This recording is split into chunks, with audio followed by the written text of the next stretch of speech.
Ladies and gentlemen, children of the interwebs out there, especially me, Sean Style Cinephile. We got a lot of Hawkeye news in the last few days now. Earlier this week, I saw set photos of Haley Steinfeld and Jeremy Renner as Clint Martin and Kate Bishop. Of course, Kate Bishop in the comics, somebody that Hawkeye took under her wing. She becomes, I guess, the new Hawkeye for Young Avengers.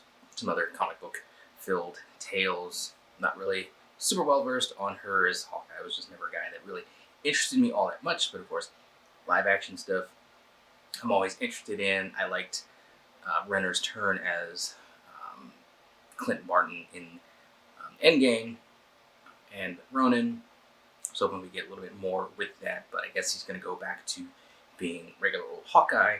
And he's kind of like a guy at this point in his life kind of wants to retire. I think he wanted to retire before, mostly. They got sucked into things, and now on the backs of the death of Natasha, I think he's going to be more wanting to kind of retire a quiet life, family that he just got back after the snapping and everything. So maybe he's just looking to just pass the mantle on to Kate Bishop and let her do her thing.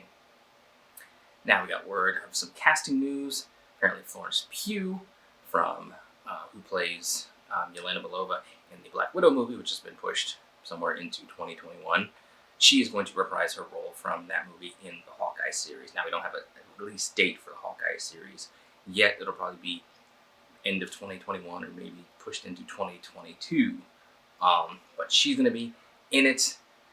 Joining her will be Vera Farmiga and Tony Dalton. Dalton will be playing Hawkeye's mentor. Jack Duquesne, I think that's how you say it, in the comics. Jack trained Hawkeye and then took on the role of the swordsman, who was a villain, later on was a hero, joined the Avengers for a short bit of time. Also cast will be Alakwa, probably butchering these people's names, Alakwa Cox, who will play Maya Lopez, who's the deaf heroine known as Echo, so that'll be interesting to see how she does. There's some other castings in there as well. That'll be interesting to see Echo play it out on the screen.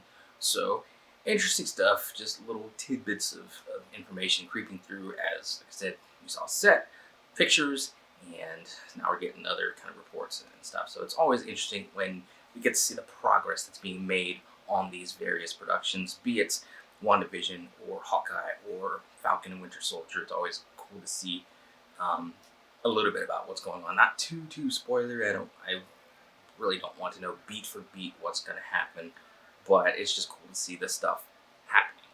So it remains to be seen kind of what more information we get from Hawkeye, who we find is going to be the central villain, and just more plot details and stuff that we can speculate and just foam at the mouth over until we actually get some substance, like some trailer stuff and just other things, other release information.